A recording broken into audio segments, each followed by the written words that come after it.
नमस्कार, आदाब, सत श्री अकाल, जय भीम, जोहार। मेरा नाम है कन्हैया कुमार। जी हाँ दोस्तों, मैं सबसे बड़ी खबर लेकर के आप लोगों के बीच में आया हूँ। जिस प्रकार से ईवीएम को लेकर के मुद्दा गरमाया हुआ है, जो सबसे बड़ी अपडेट आई है अभी तक की सुप्रीम कोर्ट की, वो हम आप लोगों के बीच में बताने वाले हैं। वहीं दोस्तों देखना ये होगा कि जो 2024 में लोकसभा चुनाव हैं, लोकसभा चुनावों को लेकर के जो पार्टियाँ ईवीएम पर सवाल खड़े कर रही हैं, आखिरकार उनको लग रहा कि जल्दी से जल्दी इस पर फैसला आ जाए। तो हम आज संपूर्ण विस्तार से जानकारी देंगे आप लोगों के बीच में कि आगे जब से ये ईवीएम के खिलाफ याचिका डली है,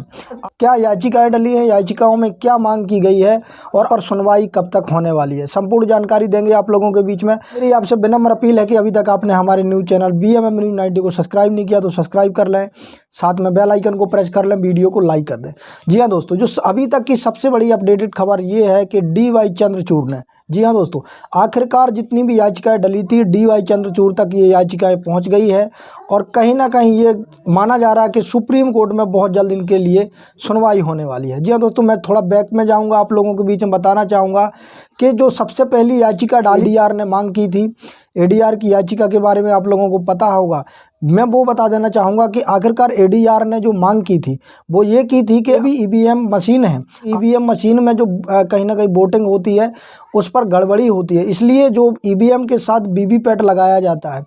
उन्होंने मांग करते हुए कहा था कि जो VVPAT है उसकी जो पर्चियाँ निकलती है, जी हाँ दोस्तों, आप जानते होंगे कि जब वोट डालते हैं तो वोट डालने के बाद प्रत्याशी का नाम और उसका चुनाव चिन्ह आता है। तो उन्होंने कहीं ना कहीं ADR की जो याचिका थी, उन्होंने कहा था कि पैट की पर्ची है आखिरकार उनकी 100% काउंटिंग होना चाहिए, ऐसा कहा गया था ADR की याचिका में। जी हाँ दोस्तों, लेकिन अभी आपने देखा होगा कि जिस प्रकार से 5 राज्यों के विधानसभा चुनावों में, जिस प्रकार से 3 बड़े हिंदी बेल्ट के राज्यों में BJP पार्टी ने जो जीत की है, सबसे ज़्यादा जो कंप्लेंट आई थी वो मध्य प्रदेश से आई थी। जी हाँ दोस्तों, जो इलेक्शन कमीशन का पोर्टल है, आखिरकार इसमें 15,000 जो कंप्लेंट थी वो EVM को लेकर के रजिस्टर्ड कराई गई। की खबरें जो अलग अलग प्रदेशों से आई, एक जगह तो ऐसी भी खबर आई थी कि आखिरकार जो प्रत्याशी खुद की पोलिंग में उसने वोट डाला हुआ था और वो वोट उसको खुद नहीं मिला हुआ था। कहीं ना कहीं ये शक जाहिर होता है कि आखिरकार ऐसा क्यों, जिस पोलिंग से वो कैंडिडेट है उसी पोलिंग में वोट डालने के बाद भी उसको वोट कैसे नहीं मिला, उसकी वोट 0 कैसे निकल सकती, सबसे बड़े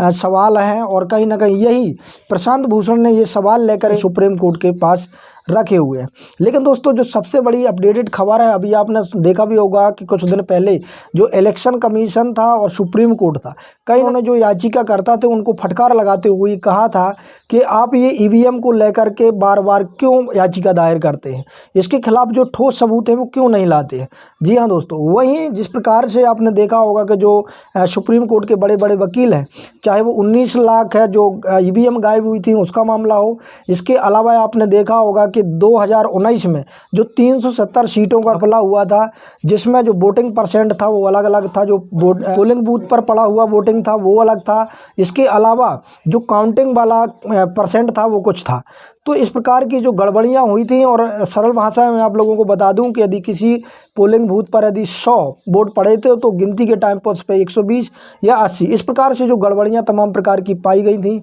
वहीं क्यूट ने इस चीज़ की रिपोर्ट मांगी थी। लेकिन दोस्तों, सबसे हैरानी की बात यह है कि आज इनका रखरखाव करती है वो केंद्र सरकार करती है, इस पर इलेक्शन कमीशन का पूरा अधिकार होना चाहिए। जी हाँ दोस्तों, वहीं आपने देखा होगा कि मध्य प्रदेश में कंप्लेंट आने के कुछ समय बाद कमीशन का पोर्टल था उन्होंने बंद कर दिया था। कहीं ना कहीं इससे शक जाहिर होता है और लोगों का ऐसा मानना है कि EVM में बहुत बड़े पैमाने पर गड़बड़ियाँ की जा सकती हैं, और लगभग ऐसा लोग कह रहे हैं कि आखिर जो 5 राज्यों के विधानसभा चुनाव हुए इसमें सबसे बड़ी गड़बड़ियाँ दोस्तों। कहीं ना कहीं जो आज की सबसे बड़ी खबर ये थी कि आश्वासन मिला है, DY चंद्रचूड़ हैं उनके पास ये खबर पहुँच चुकी है और बहुत जल्द हो सकता है इस पर कुछ फैसला आ जाए। देखना ये होगा कि आखिरकार फैसला क्या आता है, क्या EVM के पक्ष में आता है या जो याचिका करता है उनके पक्ष में आता है। अंत में BMM News 90 की आपसे गुजारिश है कि अभी तक आपने हमारे चैनल को सब्सक्राइब नहीं किया तो चैनल को सब्सक्राइब कर लें, साथ में बेल आइकन को प्रेस कर लें, वीडियो को लाइक कर दें। धन्यवाद।